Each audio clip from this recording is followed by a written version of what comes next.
going to be live in 5, 4, 3, 2, 1. And we are now live. We are live streaming, my man, John Tesser. We are live streaming across Facebook, LinkedIn, YouTube, and Twitch. So a little direction here. Everyone hanging out with us, stand by for a moment. John, if you go to my page and anybody following along, if you're having a problem, well, if you're following along, you won't have any problems here. So if you go to my page and you click all activity. I'm going. Oh, look at this. We got live technical instructions going on. I'm going. I know, it's insane. And then if you see it there, just hit share and you should be in good shape. And then I'm going to posts. Yeah, you see it? You see it in all activity? Oh my goodness, I do. All right, it's in all activity. Wow. And just hit the little share button there. And that'll get it up and running on your page. So we're firing up now. Hopefully some people will get the hint. I've been testing out times a day, man, and it's really interesting. The daytime, LinkedIn rolled out the beta test a while ago. I was a beta tester, and my numbers were really good for a long time. And they opened up live to a lot more people, and less people are tuning in. It really is a weird thing. The more content that I do, but I get a boatload on the replays, man. I get so much engagement and replay because people may not be tuned in. They may not be on LinkedIn right now, right? They may be working. People are actually working. I got to make a confession, Adam. I've actually never sat in on any LinkedIn lives. Yeah. Uh-oh. I just said it. I'm the LinkedIn guy who's on LinkedIn all day. And you know what, dude? I think there's a couple of reasons for that, right? If we're going to put on our digital marketing hats, I mean, I think it's getting saturated. And I think that a lot of people have shows too. And maybe LinkedIn didn't do the best job. Maybe they should have kept it a little bit more exclusive to content creators that were putting in the right amount of effort to put on a good show. And like if you're thinking about the quality of the product, I mean, what are your thoughts here? Or are we in a democracy where everybody get access to LinkedIn Live? You're dead on. Sometimes the exclusivity factor is big. And like we were just chatting right before we started the show, this is top-notch production, man. I mean, LinkedIn should be looking at the pause show and saying you got to be up to this level of quality if you want to air live. So no, I'm in agreement with you, man. Yeah, cool. What you've done and all of this, and this is a lot of work on your end, and others shouldn't have the same abilities if they don't know what they're doing. Sorry, I guess I'm a little bit snobby like that. No, I like snobbiness, and that's something that I embrace in my brand too. But it's really but I also believe in everybody testing and learning and trying things, and I love to share knowledge. I see all these people on LinkedIn. Everyone's a guru now. Everyone's a guru. I literally see people that I'm on LinkedIn for 6 minutes. They've been on LinkedIn for 6 minutes. All of a sudden, they're a career expert. They're a LinkedIn expert. Oh my God. They're a personal branding expert. So let's do something real quick. Let's talk about this for a second, because I don't know if you know my world, and you don't mind if I call you Pause. It's kind of a fun thing. Do people do that? Go for it. I'm embracing the pause. Yeah, let's talk shop, buddy. So let's talk about that. So I think you brought me on because I deal with a lot of the youth, right? So my specialty is really young professionals and trying to get them involved, and we can talk more about my work in that. Yeah, we're gonna dig in. I'm a victim of my own success in a way, and it's related to what you're saying, which is a lot of the young folk are now posting, which is awesome. It's great. I hadn't seen any of them, and now it's I'm shifting to stand-up comedy mic hold. This is my stand-up comedy mic hold position. So when I do my podcast, I keep the mic here. It's very professional. Yeah. But the live show, it's kind of casual. So yeah. So entertainment value as well. We got stand-up comedian live. Yes. No, so a lot of the young professionals are now posting content on LinkedIn, and that's awesome. We want to get more voices from youth, but what I'm actually seeing is some of them are putting out 2 to 3 posts, and you're going to love this one, Pause. They now, after they put out 2 to 3 posts offering advice on how to do careers, they're actually calling themselves career coaches. Brilliant. These are people who signed up for LinkedIn maybe a week, maybe a month ago, right? And all of a sudden they are career experts, and I'm sitting there like, cool, all right, tell me about your expertise. Yeah, tell me your qualifications, right? Tell me what makes you an expert in this field of career searches. It's unbelievable, right? Like I don't call myself a plumber because I unclogged my toilet, once. Well, I think the problem is, I don't know if you see my message, it's very inclusive, right? And I actually I put out something, right? And about 5 months ago, I put out sort of a self-deprecating message that said, look, I'm just an analytics dude. I'm just really into careers, right? Like there's nothing special about me. So because I'm not that special, you can go and you can post. And this, I think, got people to wake up and be like, well, that bearded guy can do it, so can I. And so, this message of inclusivity is true to an extent, but to also to your point, there has to be a little bit of snobbery involved, and there has to be a little bit of, there are experts here who know what they're talking Exactly. and who are bringing stuff to the table. And this is, we're getting deep here to start out, but this is a problem with the LinkedIn, platform in general. Who's the good and who's the not so good, and how do you differentiate between them, and how do you figure out, what's the difference? Yeah, it's crazy. I mean, LinkedIn has been the wild, wild west, and I think it comes down to, you and I are both seasoned marketers here. Yes. It comes down to, the currency is attention and eyeballs. The currency is attention. That's right. So people do two things here, and the game is really simple. There's people who organically, for years and years, grow their audience the right way with intention and doing things the right way, like you and I. And then there's people that come on and they're hacks and they game the system. And it came from, they've done it on Twitter, they've done it on Instagram, they've done it on Facebook, they do it on YouTube. And, there's two sides to gaming the system. It is a game, so there's ethical ways to do it. And then there's bullshit cheating techniques, which I don't want to dig into, right? But the point is, if you come on here to LinkedIn and all of a sudden you're blowing up in 6 months and you're racing to 30,000 followers and you're literally just collecting and amassing, vanity you're not building metrics. up a brand, right? And you're not building up a brand. B, numbers do not equal credibility or authenticity. But for people who do not understand that, they flip it around and now they're trying to monetize those numbers. They're saying, I amassed 30,000 connections. I amassed 200,000 followers. I know what the hell I'm talking about on LinkedIn. You should follow me and sign up for my course. That's a game. Nothing to say to that. I think, I don't know. I have noble things that I'm trying to do on LinkedIn, right? Like I'm here to bring a level of vulnerability and emotional trust to a world of braggadocio and a bunch of people trying to sell shit. So welcome to humble Bragville, my friend. Humble Bragville. So it's hard for me to imagine that there's actually people out there, and I just maintain this naivete. I'm sorry, Adam. It's true. It's just what I do. So let's go ahead. Yeah, so let's shift to some good stuff here, because that's what I really want to do. First and foremost, I have not even done my grand introduction. Welcome, everybody. It is Cinco de Mayo. It is the 5th day of May for all my Star Wars fans. Happy 4th yesterday. I don't think I gave a proper Star Wars. May the 4th be with you. I like Star Wars. I'm never like I just didn't fully get into it. I watch all the movies. I can't quote anything. I can't give you stats, but you've seen them all. I never saw them. Not one. I think I saw the 3 original ones. Right, but you haven't seen any of the new ones. Failing in my dork quotient. Like, I just am not on it. But there's so many better shows, and we could digress. I did watch, because I will ask you about TV. We watched 3 episodes of Upload yesterday on Amazon Prime. Is that good? Yes. Just watch it and get back to me in a couple days. Okay. We started watching The My Brilliant Friend on HBO. Oh, and we finished Westworld. 3. It lost me at the end of season 1. I boycotted season 2. I boycotted season 2, and everyone's saying season 3 is completely off, out of your mind. Season 3 was bonkers. That's what everyone says, yeah. But we digress here. All right, let me finish my full intro. It is the 5th day of May in the year 2020. I'm with my man John Tesser. We every day is blending into the same. So I try to have different guests on my show so I could actually kind of think about the guest versus the day or the week or the month or anything. And that's how I've been kind of having a chronological order of my life over the last 8 weeks. I do it by looking back at conversations. So John, why don't we just take a quick moment before we start digging into some fun stuff, and just a quick tell everyone who you are and what you do best, my man. Yeah, man. So I'm a dual person. My day job is 2 of you. There's like 2 of me. There's 2 different identities. It's a lot to maintain, Mr. Paz. But my day job, the one that pays me the money, is I'm VP of Research at the NYC Tourism Bureau. So it is my job to track tourists, what they do, who they are, all of that fun stuff.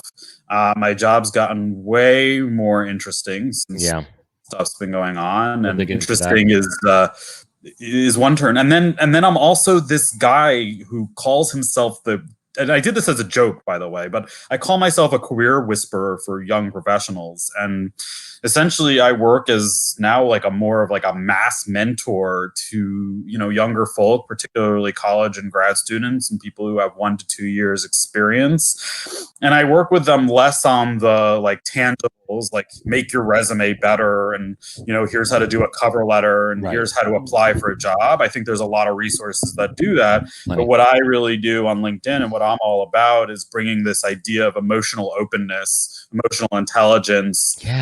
Sort of just how to be a good person and how do you bring those kind of qualities to the work world. And my LinkedIn is really all about that. Yeah, absolutely. And it resonates, which is really cool because I don't write easy content. No.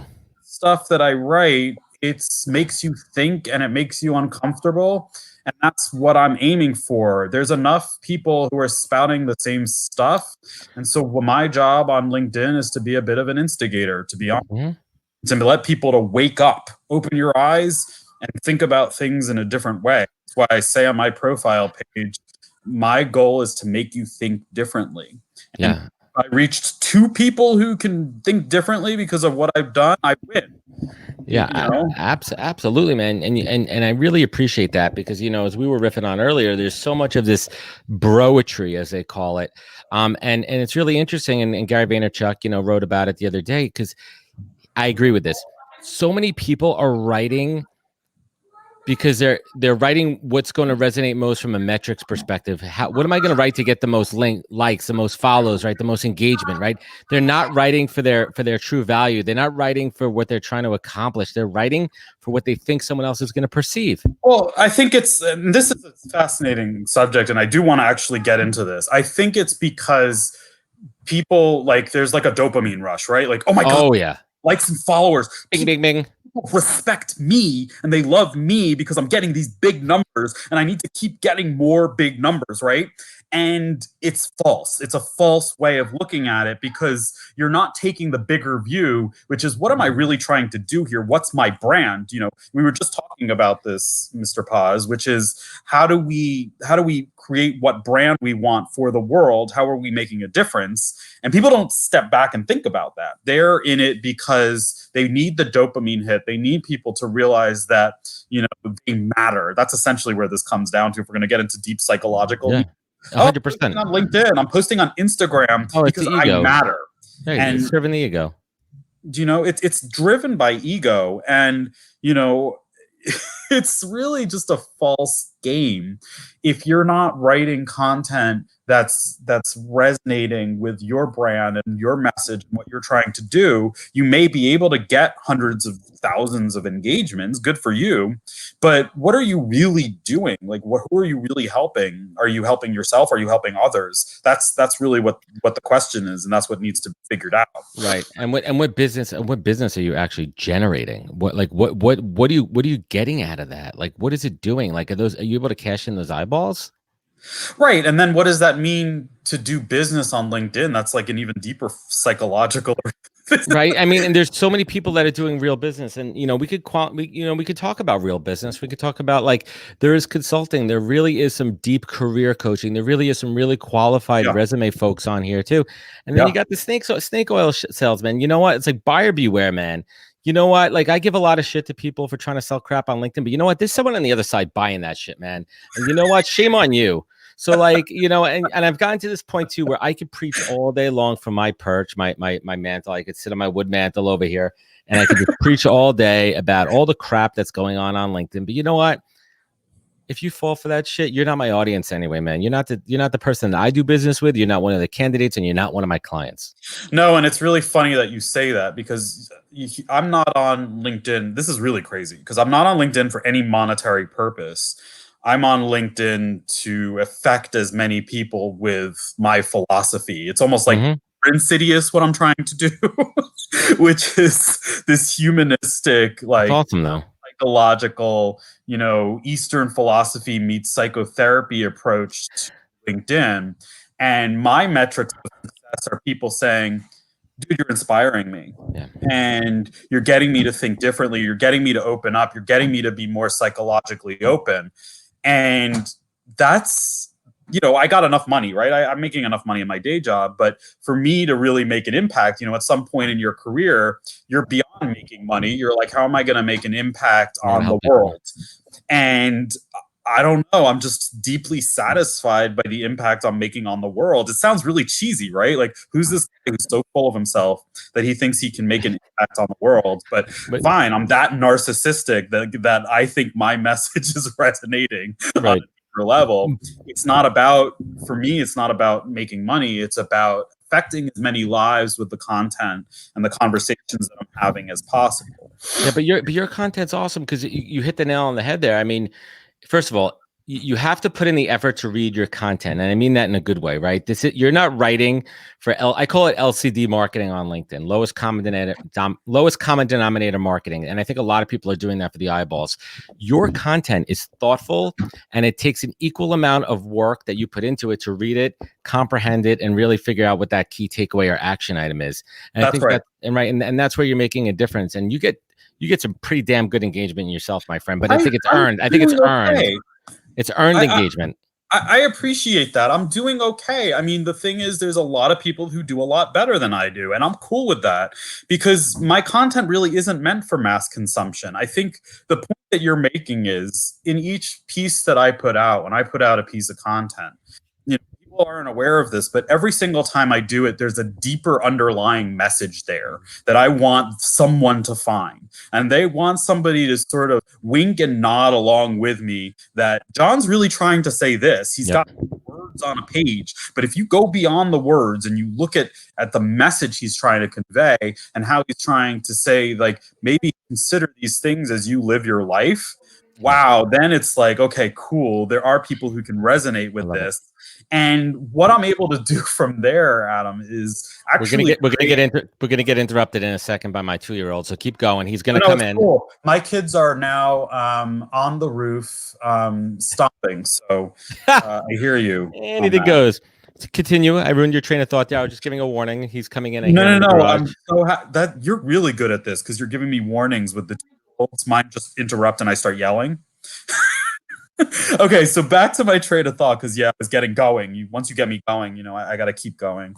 But what it really allows me to do, and I don't want to call it a cult, but what it really allows me to do is to find the people who really understand what I'm talking about, have those deeper level conversations, and then I feel like, okay, cool. I'm actually finding people who resonate with the way that I see the world and philosophically go about the world, and I'm finding my own tribe. And that's cool, right? Exactly. Me too, man.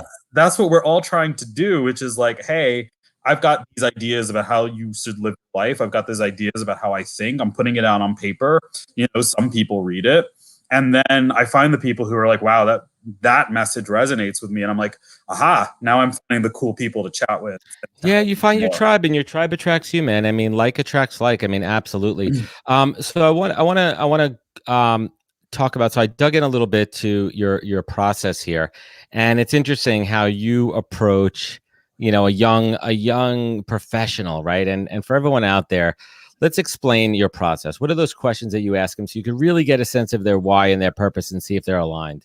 Sorry, can you repeat the question? I'm trying to No, I don't want to repeat it. You should have been listening the first time. No, I mean, I was totally listening to you, but I don't really know how to answer in terms of what you mean by process. Right. So I was looking through how you go about, really understanding somebody's purpose when you have that first conversation with them. Let's talk about those questions that you ask. So here's the cool thing, right? I like that. I like what you just said to me.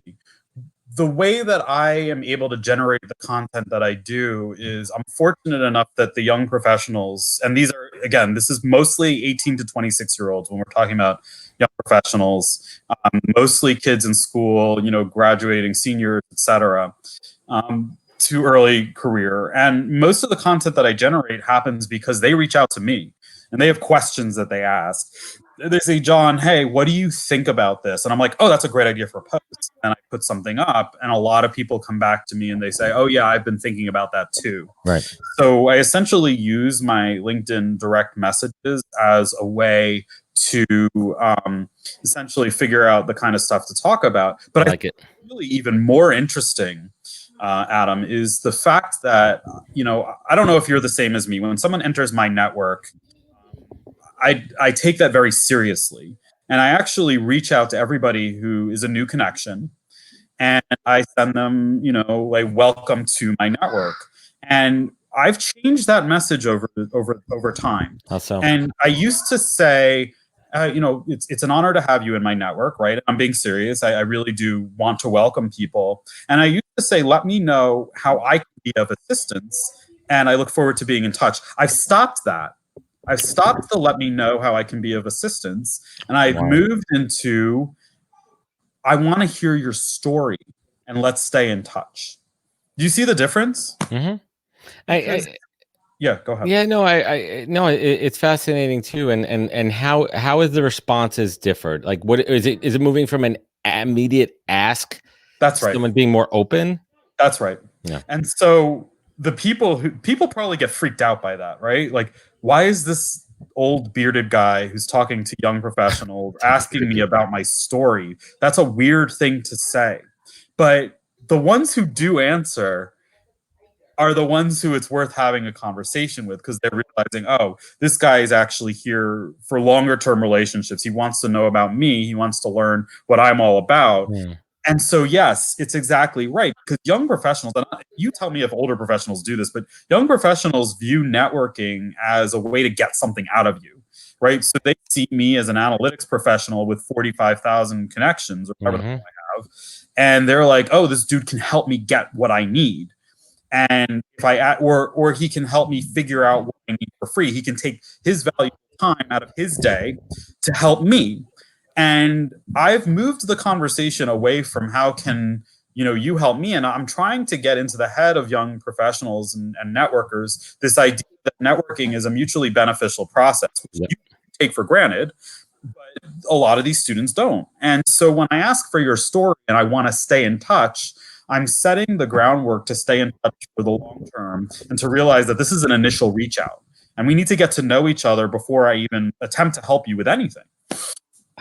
It's such a fascinating topic. I'm going to get serious here for a minute. And I've seen, I'm lucky enough where the way I was raised, in combination with having amazing mentors at the very early stage of my career, I learned the true value of a relationship, a long-term relationship, planting those roots and what that means. And it's paying dividends now, 21 years now into my career.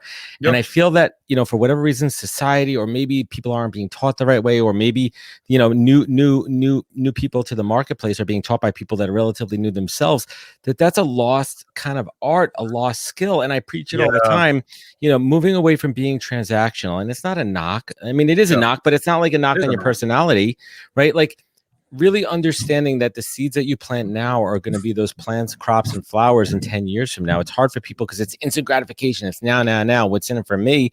And I think you're doing a great job trying to change that dynamic. Yeah, right? I'm working at it really hard. And the thing is, and I've written some very vulnerable blog posts about this, right? Where I've had to get really burned because, again, I'm just an eternal optimist, right? And I view the best in people, and that's actually my downfall, because I'm not skeptical about you when we first meet. I automatically like everyone I meet when I first meet them, and then I get disappointed over time. So what actually had my hopes are high, and then you just crash. You're just gonna ruin. Whatever. At some point, Adam, you're just going to talk to me. I'm going to be like, you ruined everything. I don't like you anymore. So just so you know. I try really hard not to, man. It takes all my 41 years of life experience to not burn every bridge.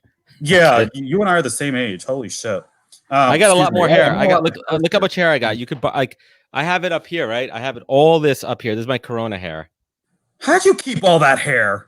41 years. This is unfair. I don't want to continue this conversation. Now I am offended. No, I'm just kidding.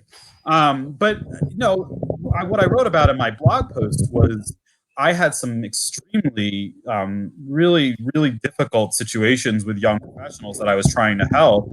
And they literally, at some point, said to me, they turned to me and they go, John, I really just need you to get me a job. like, I don't really want to get to know you. They literally said But these at least words. they were clear about it. And I said, I'm not talking to you anymore.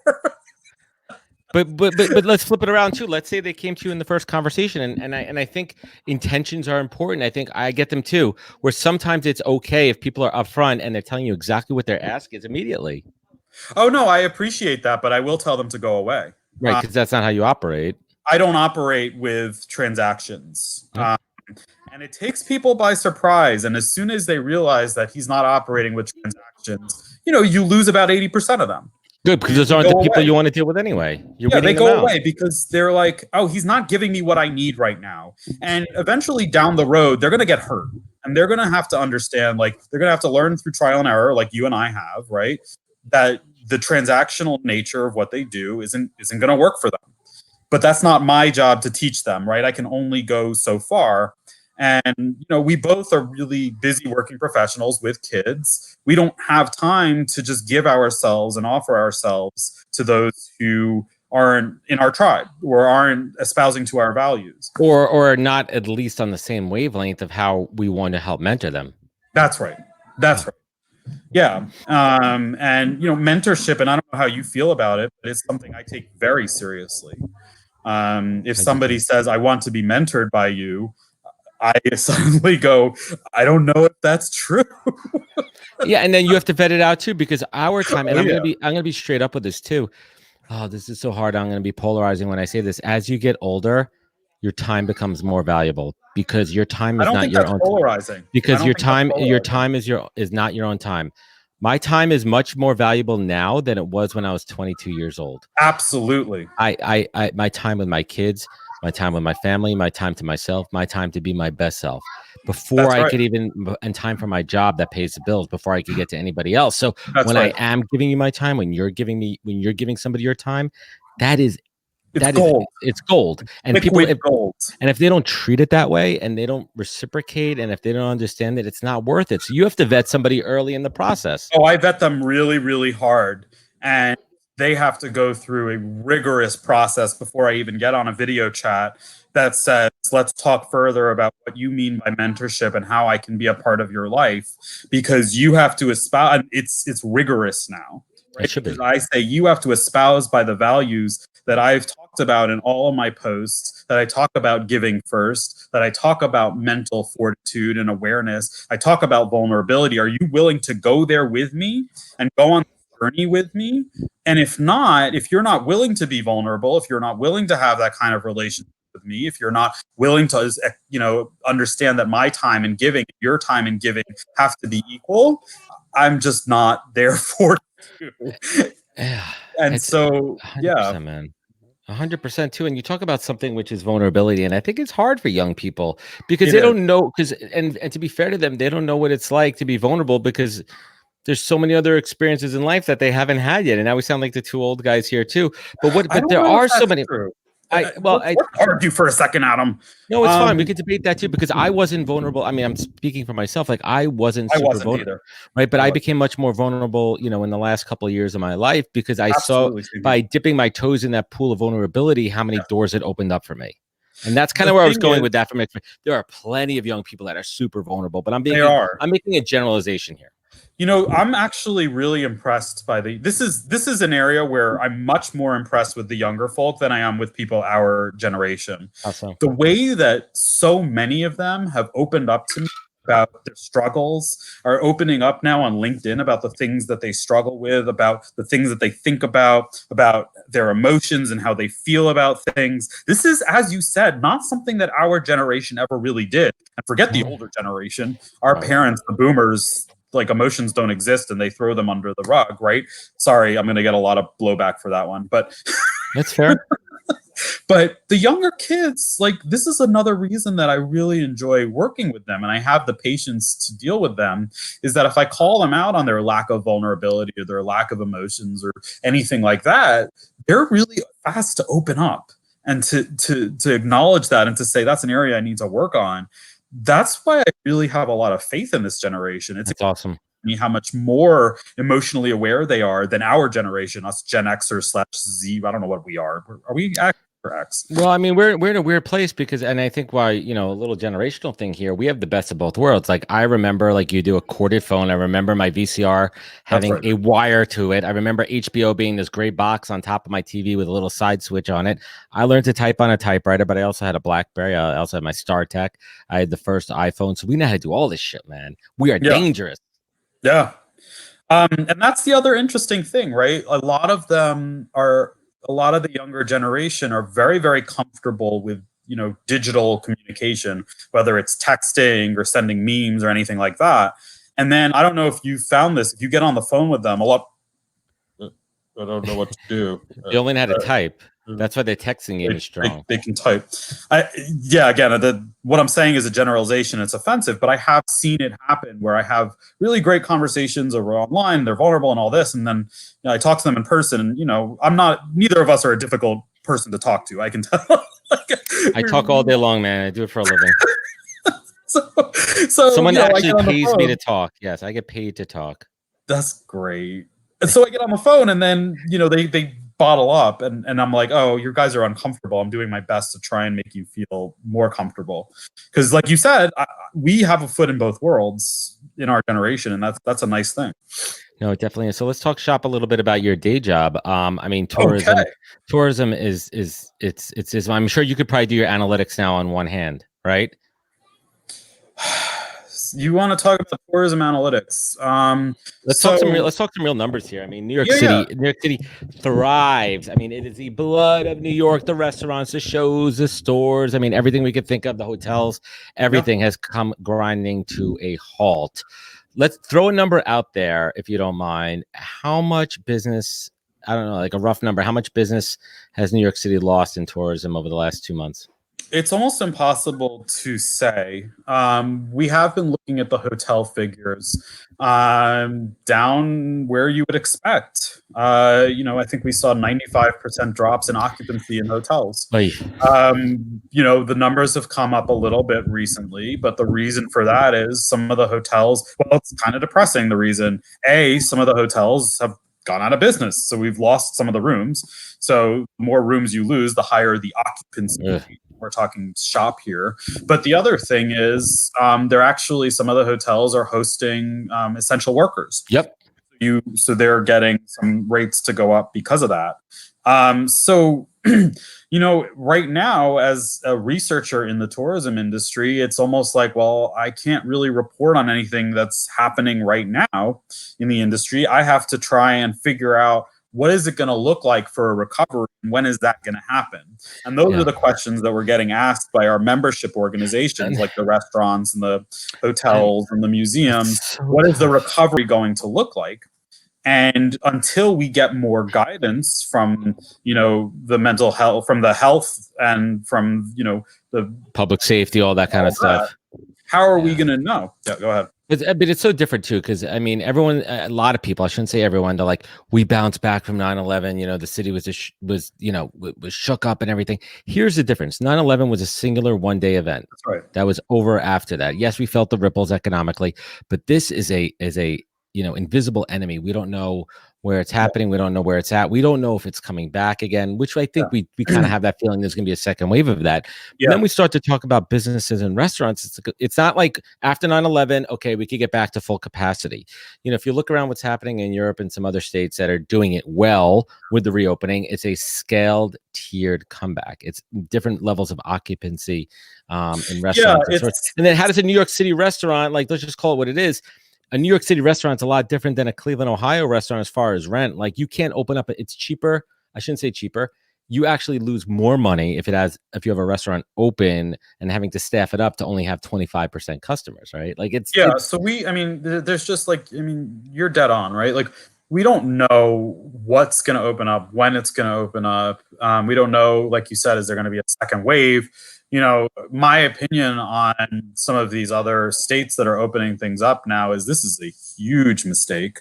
We're going to see huge numbers of transmissions in those states, whereas the more responsible states like New York and Massachusetts and some of the places that have been hard but are still keeping things fairly restrictive, I think are going to have, we're going to flatten the curve better. I'm concerned about what's happening around the country. in terms of opening things up. And not only that, but I mean, a lot of the states and cities aren't as well equipped as some of the bigger cities to handle COVID and to handle the hospitalization, especially in rural areas. So it's like a very no, it's tough, and it's not apples to apples here. So I want to bring this home here. I certainly appreciate you jumping on board here. I mean, the work that you do with young folks is incredible. I mean, let me ask you this. Why do you do it, man? You don't have to. You have a full-time job, you have a family, right? Like, why do you put yourself out there to help? I think that it comes to a life stage. I've reached the pinnacle of my career. I've done what I need to do. I enjoy my family and I spend my time with them and I give them a part of it. But at some point, you come to a point where you say, I have life's work I need to do. And my life's work is to work with young professionals to get them into a better place and to emotionally resonate with careers. And I figured that out. And so I do what I do because at some point, selfishly, you want to leave a legacy, right? And you want to be that person who's making a difference in the world. And I'm not making this up. It's really why I do what I do. It's really just purely out of wanting to help give back, give a new way of thinking, and make as much of a difference in the lives of young people in a way that they're not getting. I love it, man. That's fantastic. It's not bullshit. I mean, you have no other reason to do it. You're not monetizing. You're not trying to sell courses or any of that shit. Like, you're doing it for real. By the way, as we're talking, I actually think we connected a couple years back on a phone. I was trying to recruit you for a job, an analytics job. I think we did have a conversation or two. Oh my goodness. Yeah, I'm gonna go back. Right? I'm gonna. I mean, I've had 8 different emails over the last 2 years, so I probably have no way of tracking that. But, dude, you're right, man. Like, it's all about giving, and the reason I wanted to have you on the show is specifically for that reason, because I see it clearly, and so many others see it clearly. What your intentions are, and they're good and they're pure, and you're one of the good people on this platform. So I certainly applaud really you. Appreciate that. And kudos, man. And like, we're all praying here for New York. We're going to get back to it. I mean, if there's any city in the world that's resilient, it's New York. We know how to come back. This one's taking its toll, man. This is a 12-round knockout fight. It's going to take work, but this is a city that never sleeps. This is a city. We are New York City tough. And I'm a born and raised New Yorker, man. Born in Brooklyn, lived there for a long time. Where are you born? Sheepshead Bay, man. And Park Slope, old school. Yeah, nap between B and W. We go to high school. Well, I moved out to Long Island, but I would have went to Sheepshead. Oh, okay. Cool. And I would have went to Midwood, and I went to Midwood. Yeah, we could have been classmates. I almost went to Midwood too. I passed the test to get in there, but New York is going to survive, but it's going to take so much work, and there's going to be scars and wounds and a lot of healing that's going to come from it. So I want to end this, and as I do all my live shows, all my podcasts over the last 2 months, with positivity. Right. I mean, I'm a snarky New York Jew as they come, man. I give it, I take it. Like I give it, I tell you how it is. But I want to end it on a positive note here. John, if you could share with us one professional silver lining and one personal silver lining that you've experienced over the last 8 weeks. Yeah. So professionally, the ability to finally use the really interesting, innovative methods that I've been trying to bring to the industry are finally getting attention. Things like looking at Google searches and search impressions, using social listening to understand tourism movement, understand website traffic, not as a way to just say, here's some numbers, but here's a way to understand tourism behavior. This stuff is making it to the upper echelons of New York City government now. Good. These people are paying attention, and it's not just me navel gazing, right? And saying, here's the work that I love to do. And I'm like, it's so cool, right? And it's fun and it's innovative. It's actually making a difference on a huge policy. Like, the decisions are being made off of this data. Oh, absolutely. Yeah. And it's innovative stuff and people are really into it. I think personally, the fact that I've been able to, let's talk about what I've gotten out of LinkedIn. Yeah, please. Able to find those people, add those people to my tribe, much more successfully than I have in the past. And I've had just incredible, deep connections with people that I've actually met on LinkedIn in ways that I haven't. And this is actually, I would say, within the last 8 weeks. And that's a huge personal thing that's been really great. That's fantastic. And Jonathan, for folks that don't know you, where could they find you? Where could they connect with you? Where could they learn more? Sure. So go to my page on LinkedIn. So it's, I don't know, Jonathan Tesser. It's not John. But I'm glad I called myself John because that's my name. Right, but you're Jonathan, you know. And then also a couple of resources for me if you don't know who I am. I had a lovely assistant help me put together all of my content and categorize it for young professionals. Oh, I'm looking at it now. I mean, I don't like this yellow schematic here, but aside from that, the content is very well organized. I mean, it's very Cleveland Browns looking. I can't comment on that. So want to find out what I'm all about and you don't know me and you're a new listener to this podcast, go to my profile page. You'll see the featured Google Doc there. If you want to read more of my musings and more of my vulnerable content, I write more on Medium blog for that. At some point, I used to only do analytics stuff, but I moved more into this like guru psychological stuff recently. So you can find me there on Medium, and it's all on my profile page on LinkedIn. That's fantastic. John, thank you so much for joining me today. Hang with me for one moment. A bunch of folks that were with us today, thank you so much for hanging out with us, and everyone that's going to be watching this replay, which I get a ton of. I love the replay. I love the comments and the engagement that we get on it. John, I'll send you the link as well to the replay so you could post it on your page. Thank you for joining me. We'll be back tomorrow. Tomorrow I'm doing a really cool show. Check this out. So one of the things that I have a passion about is prison reform. It's something that I never knew that I had a passion for. And I got involved with an organization through one of my mentors, Marcus Glover. It's a program called Defy Ventures, which is basically a business incubator within the prison system. So it's a bunch of business pros that go in and we mentor and coach inmates through a program in the jails. We go to the jails and we work with them and they build a business. They have an idea, they incubate it, and we work with them in the prisons. And then it's like a Shark Tank style competition where they win real money. So when they get out, they could start their own businesses. Oh my God, that's amazing. It's awesome. I absolutely love it. And, you know, when we talk about vulnerability, like the thing I'm scared about most in life is, you know, a pudgy middle-aged New York Jewish guy going into a prison. So for me, I'm being dead serious, like, you know, going in there and you're with these hardened inmates, man. I mean, it puts you in a different mindset and it takes you out of your comfort zone and you just lock in and you realize that we're all human and we all have so many things in common, right? And we're relatable. And this program has given so much to me. I was actually supposed to go last week up to Wallkill in Orange County, and obviously we're not doing that. But tomorrow I'm having two folks on my show together that are both heavily involved. They're both second chancers themselves, as we like to call them, who have turned Jason Wang and Cherry Garcia, and they both changed their lives to now they hire and employ ex-cons and put them out into the workforce. So I've had them both on my proper podcast, and I've been waiting for a long time to bring them on together. And we're gonna have a panel conversation about what they're up to, and what's happening now in their business, and what's happening in the prison systems with COVID. It's really scary, and a lot of people are not talking about it. People are just not giving a shit what's happening in there. Yeah. So it's a little bit different conversation tomorrow on the podcast. It won't be all funny and snarky like we're doing now, but you know, my goal is to add value and have a canvas for these type of chats. Amazing.